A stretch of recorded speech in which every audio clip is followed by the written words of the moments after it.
Why do successful traders think of trading like gardening? Because each trade is a seed planted. Just like in gardening, each trade you make is like planting a seed. You don't just scatter seeds and hope for the best. You prepare the soil, do your research, and choose the right seeds.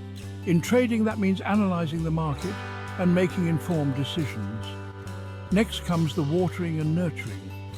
In trading, this is equivalent to monitoring your investments, making sure they're growing in the right direction. And then, the most crucial part, patience. Just like plants need time to grow, your investments need time to mature. Don't pull out your trades too early just because you're anxious. Finally, there's the harvest. If you've done everything right, researched, nurtured, and waited, you'll be ready to reap the rewards. So, remember, trading is like gardening.